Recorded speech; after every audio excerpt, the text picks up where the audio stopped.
कुछ दिनों में आपने एक शब्द कई बार सुना होगा, नौतपा।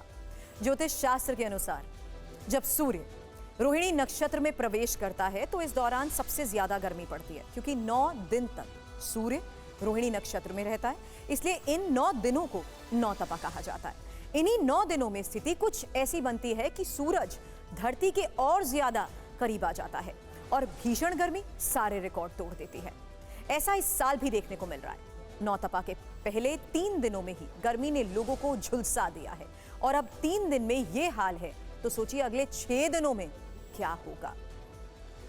रविवार को ही भारत के 37 शहर ऐसे थे जहां तापमान 45 डिग्री सेल्सियस से ज्यादा दर्ज किया गया, जबकि राजस्थान का फलौदी शहर ऐसा है जहां कुदरत ने आग बरसाई है, क्योंकि यहां पारा कल 51 डिग्री सेल्सियस था और आज 49.8 डिग्री दर्ज हुआ है।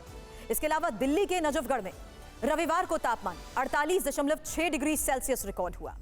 और इस तरह 1 जून 2019 के बाद देश के इन शहरों में सबसे ज्यादा गर्मी रिकॉर्ड हुई है।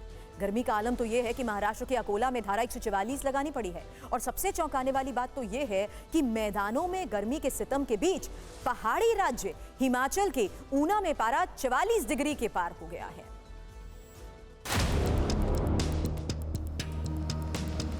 राजस्थान के जैसलमेर में पारा 50 डिग्री के कांटे की ओर तेजी से बढ़ रहा है।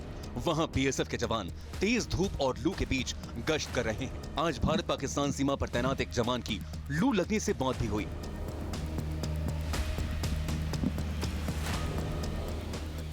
राजस्थान के बाड़मेर के अस्पताल में मरीजों को गर्मी से बचाने के सारे उपाय ध्वस्त हो चुके हैं। मरीज गर्मी से बचने के लिए खुद ही अपने घरों से कूलर और पंखा लेकर आ रहे हैं। मध्य प्रदेश और राजस्थान में भीषण गर्मी के कारण ट्रांसफार्मर को ठंडा करने की कोशिश की जा रही है। ऐसी ही एक तस्वीर एमपी के इंदौर से आई तो दूसरी तस्वीर राजस्थान के झुंझुनू से आई, जहां ट्रांसफार्मर के आगे प्रशासन को कूलर रखना पड़ गया।